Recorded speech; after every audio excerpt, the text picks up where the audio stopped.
O maior animal terrestre do Brasil, a jardineira das florestas. Excelentes nadadoras. Não faltam títulos para a anta. Há mais de 2 décadas, a pesquisadora Patrícia Médici lidera os estudos para a conservação da anta brasileira. Hoje, no Repórter Eco, você viaja com a equipe de pesquisadores para saber o que causou o sumiço da jardineira da floresta na Caatinga. E veja também. Documentário registra o cotidiano das comunidades extrativistas que tiram o sustento de vida na biodiversidade da maior faixa de manguezal do planeta no Pará. E a beleza da arte plumária do povo indígena Kaapor, no noroeste do Maranhão.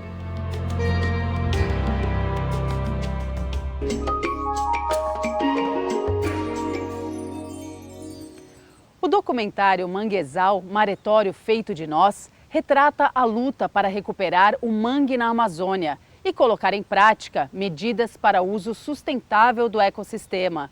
Dirigido por Felipe Cortez, o vídeo está disponível no YouTube.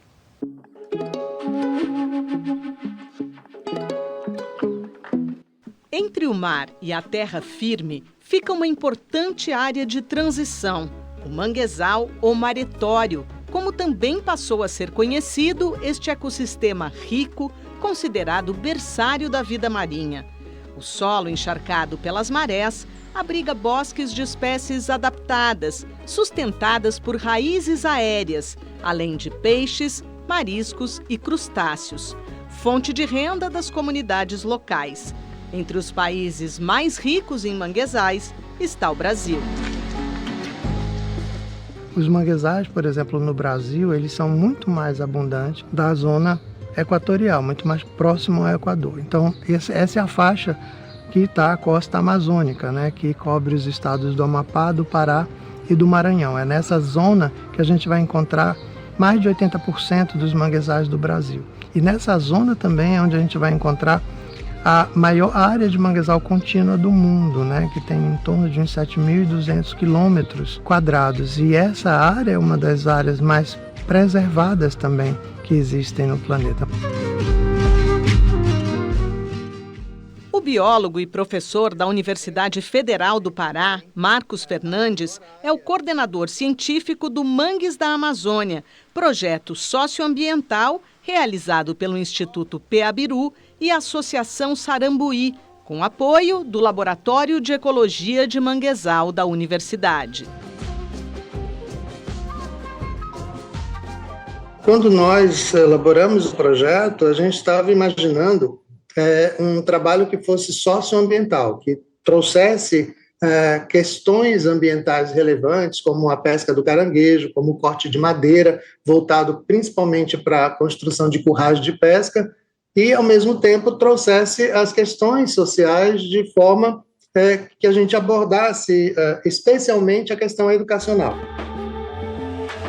O trabalho realizado há 2 anos em unidades de conservação, reservas extrativistas da costa paraense, une o conhecimento técnico e científico com o saber tradicional de comunidades locais para recuperar o mangue e adotar práticas responsáveis no uso dos recursos. Agora, essa história pode ser conhecida no filme Manguezal, Maretório Feito de Nós. O documentário tem direção e roteiro do jornalista Felipe Cortez, natural de Belém do Pará. O documentário Manguezal, um Maretório Feito de Nós, ele traz um olhar para a presença humana no contexto do ecossistema dos manguezais aqui no norte do Brasil. É um projeto que ele fortalece o pertencimento das pessoas ao lugar e na relação deles com o ecossistema. Então, eu acho que isso, para o mundo de emergência climática que a gente tem hoje, para esses desafios que se apresentam para a preservação da floresta, seja a floresta de terra firme, seja a floresta de manguezal, a participação das comunidades, a participação das pessoas que vivem nesses ecossistemas é fundamental.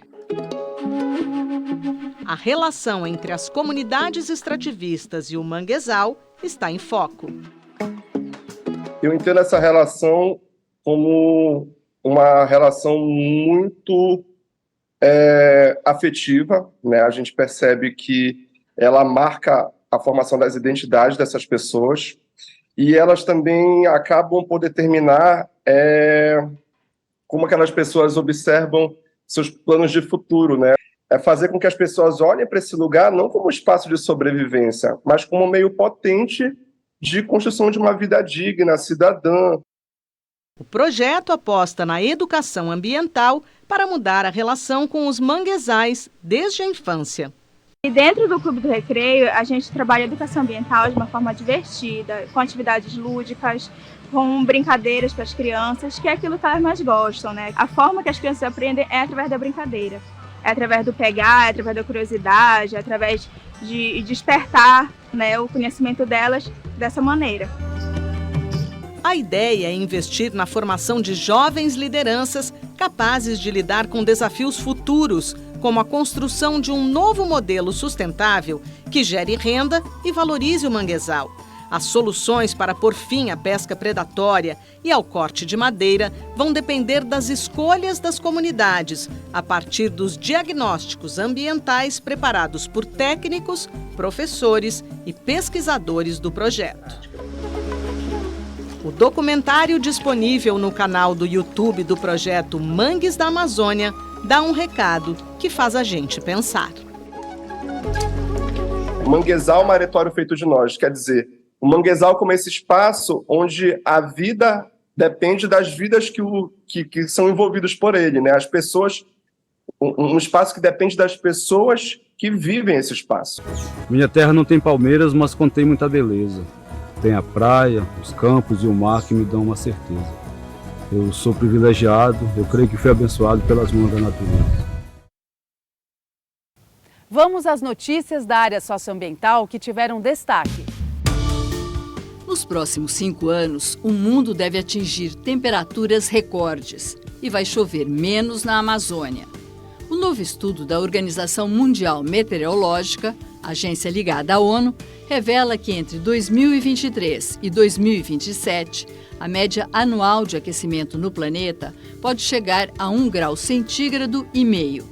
Os principais motivos são os gases de efeito estufa e os impactos do El Niño. O relatório é baseado em cálculos de 11 diferentes centros de ciência do clima ao redor do mundo. A devastação da floresta amazônica caiu 36% no primeiro trimestre deste ano, em comparação ao mesmo período de 2022. Mas, de acordo com o Amazon, isso não foi suficiente para tirar de 2023 uma das maiores áreas desmatadas de janeiro a abril em 16 anos. A destruição no período chegou aos 1.203 quilômetros quadrados, a terceira maior desde 2008. A União Europeia sanciona a lei que proíbe produtos e derivados que tenham origem ligada ao desmatamento. A regra vale para óleo de palma, gado, madeira, café, cacau, borracha e soja, além de outros itens. A legislação impõe aos produtores o respeito à proteção dos direitos humanos e dos povos indígenas. O Greenpeace e outras ONGs ambientalistas comemoram decisão do IBAMA. O Instituto Brasileiro do Meio Ambiente e dos Recursos Naturais Renováveis negou o pedido de licença para a Petrobras perfurar um poço de petróleo na foz do rio Amazonas, a 160 quilômetros do Oiapoque, no Amapá. O documento técnico diz que a Petrobras não apresentou garantias para atender a fauna local em caso de acidentes, como o derramamento de óleo. O Senado aprova medida provisória para regularização ambiental e exclui do texto mudanças na Lei da Mata Atlântica, que foram incluídas no governo anterior. Com isso, a Câmara Federal não poderá retomar os trechos excluídos. E a Lei da Mata Atlântica vai permanecer como está hoje. Uma cena que divertiu os internautas. O vídeo que fez sucesso mostra uma ursa que vive em um abrigo na Ucrânia saindo da toca, depois de hibernar por 6 meses. Ao despertar, a ursa chamada Shada apareceu andando devagar e descabelada. O Instituto White Rock disse que ela tem 25 anos e é da subespécie parda do Himalaia. Esse instituto levanta recursos para a preservação dos ursos e não foi atingido pela guerra na Ucrânia. Daqui a pouco tem mais aqui no Repórter Eco. Conheça a rica arte plumária do povo indígena Kaapor.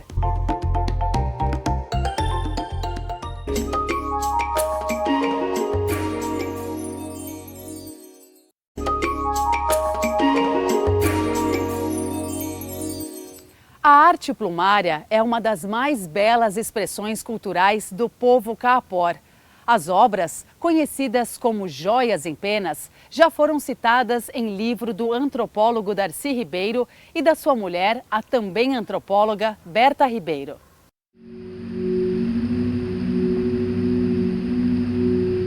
A névoa encobre a terra indígena Alto Turiaçu, no noroeste do Maranhão. Só o Angelim, em toda a sua grandeza, rompe a neblina. O dia avança e fica clara a diferença. Dentro da terra indígena, o verde da floresta encobre o solo. Fora da área protegida, a paisagem é outra. As terras indígenas protegem mais a floresta amazônica do que as unidades de conservação federais. E também eles são mais resistentes a desmatamento. O fato que os próprios índios ajudam a defender é uma situação muito grave. Mas esse papel ambiental das terras indígenas é importante. Importante lembrar também de que não é esse benefício ambiental que é a razão de fazer terras indígenas. Eles têm direito para isso, por ser populações indígenas que estão lá há milhares de anos. O gigantismo da floresta, com a maior biodiversidade da Terra, preserva um tesouro delicado, a arte plumária Kaapor. As peças são criadas com penas de aves não ameaçadas da região, objetos de estudo e admiração de Cláudia Lopes, pesquisadora do Museu Paraense Emílio Guilde. Pelos estudos da Berta, né, e do Darcy, eles são um dos mais eminentes plumistas dos povos indígenas do Brasil, que eles comparam a plumária Kaapor como joias mesmo, joias de pena. Então é uma tradição muito viva entre os Kaapor até hoje em dia. A trama da agulha com fio tece o adorno, ao mesmo tempo frágil e eterno. Eu me sinto assim feliz, né? Porque meus filhos me respeitam muito, eles sabem que eu tenho talento, faz as coisas para poder ter as coisas da gente, fazer a cultura nossa. Uma técnica apurada pelos séculos e pela destreza do povo Kaapor foi parar nas páginas dos livros dos antropólogos Berta e Darcy Ribeiro. Entre 1949 e 1951, Darcy viveu com os indígenas da etnia na Amazônia. Com o aumento das invasões e epidemias trazidas pelos madeireiros, a população Kaapor diminuiu entre 1920 e 1970. Mas a sabedoria ancestral de transformar as penas em adornos coloridos renasce. Ponto a ponto, uma tradição se renova. A plumária Kaapor tem status de joia por ser um trabalho tão minucioso, tão delicado.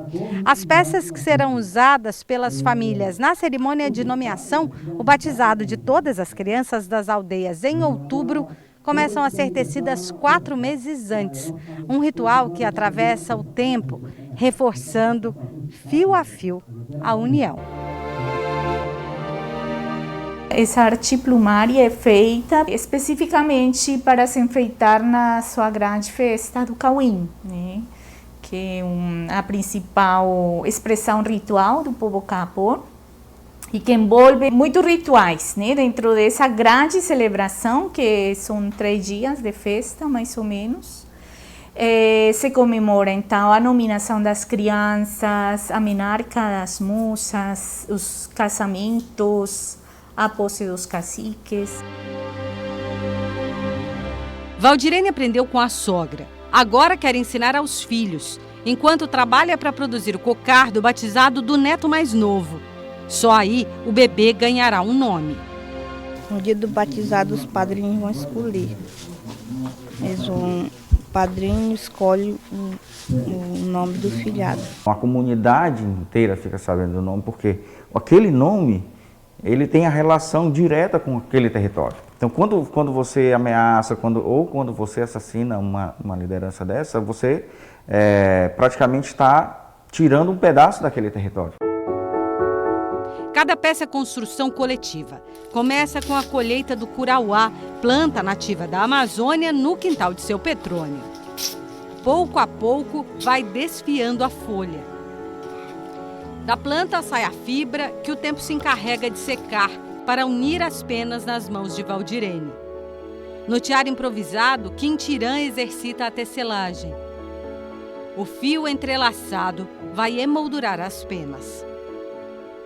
A base do cocar é trançada depois, com a folha de palmeira, passando de mão em mão e até pelos pés.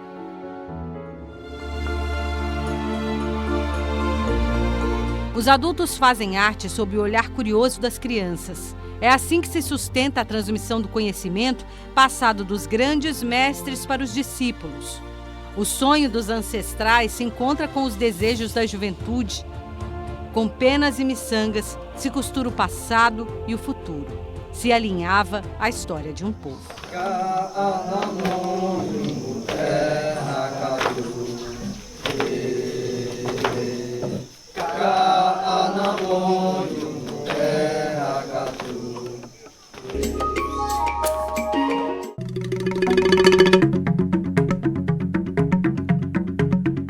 Uma lenda da savana africana. Durante mais de 10 anos, o leão Lonquito reinou no Parque Nacional de Amboseli, no sul do Quênia. Enfrentou seus desafiantes e, contra todas as possibilidades, venceu todas as batalhas. Menos uma. Aos 19 anos de idade, já sem o vigor de outros tempos, o idoso leão saiu da área do parque em busca de presas mais fáceis. Depois de atacar cabras num curral, Lonquito foi perseguido e morto por pastores que vivem na região. Outros 10 leões foram mortos pelo mesmo motivo nas proximidades. Os leões africanos normalmente vivem pouco mais de 10 anos na natureza. Em cativeiro, podem chegar a 25 anos de idade. Existem cerca de 2.500 leões no Quênia, segundo o censo realizado em 2021. As incursões de animais selvagens em áreas povoadas aumentaram recentemente, à medida que o crescimento urbano reduziu seu habitat e uma seca histórica reduziu a disponibilidade de presas.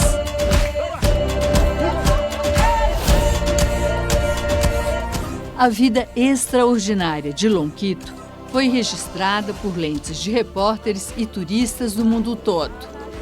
Ele teve uma família enorme, muitos filhos, filhas e netos. Adeus, Lonquito, um símbolo de resiliência e coexistência.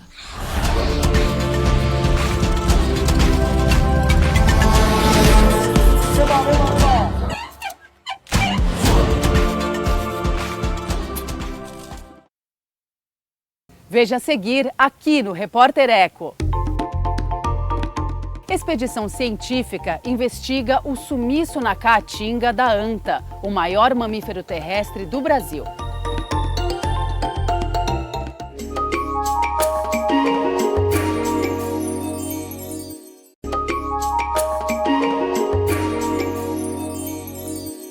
Uma expedição científica liderada pela bióloga Patrícia Médici investiga as causas do sumiço da anta na caatinga. O maior mamífero terrestre do Brasil corre risco de extinção em 5 dos 6 biomas do país.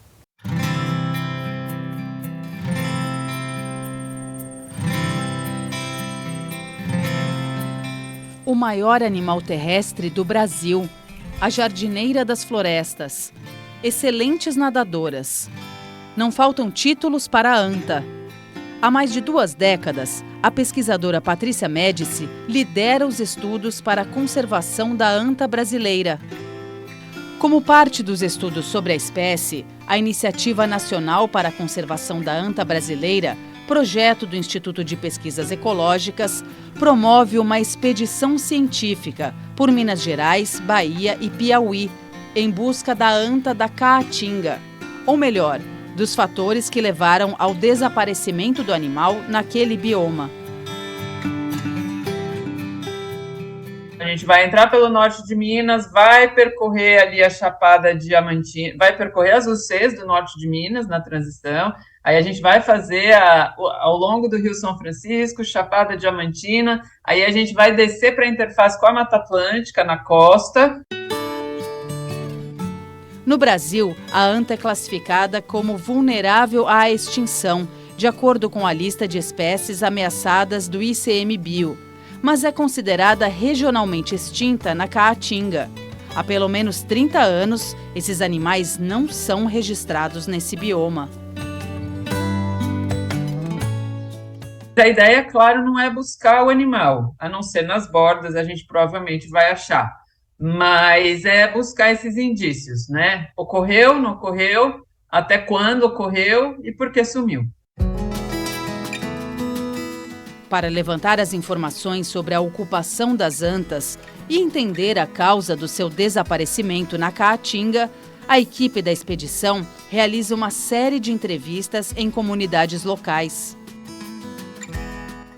O pessoal mais antigo são os anciões, né? Pessoalzinho ali dos seus 80 e algo para cima, que possam resgatar a memória dessa época, quando esse animal ainda existia ali. Os cientistas do projeto trabalham com 3 hipóteses que teriam levado à extinção das antas na Caatinga.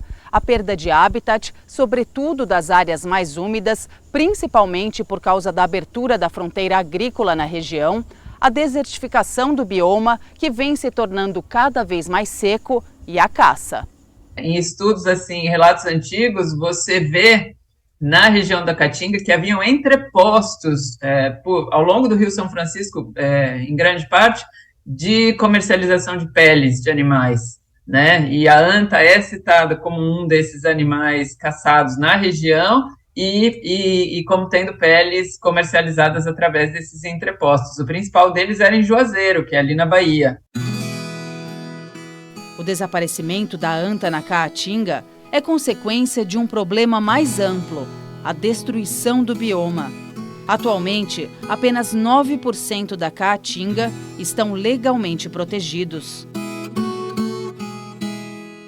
Nos 4 biomas principais, esse animal está ali presente, né? Mas a gente sabe que melhor ou pior em alguns deles. Na Mata Atlântica, tá super mal. No Pantanal, fantástico. Anta no paraíso, como a gente costuma brincar aqui, né? A Amazônia tem suas particularidades. Caatinga não tem mais. Então, assim, há um vazio na distribuição que é problemático para o fluxo gênico dessa espécie, né? Para a circulação desse animal entre o Brasil e outros países, não do animal per se, mas dos genes que as populações carregam. As antas precisam de extensas áreas. Garantir a sua sobrevivência é assegurar o equilíbrio dos ecossistemas e a vida de tantos outros seres. Os pesquisadores esperam que os resultados permitam a compreensão do processo de desaparecimento local e, assim, ajudem a evitar novas extinções. Pensar também no que precisa ser feito para evitar que outras espécies se extingam na Caatinga também, né?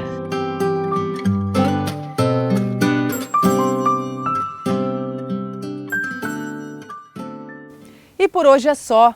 No próximo Repórter Eco tem mais projetos, ações e pesquisas por um mundo melhor. Até lá!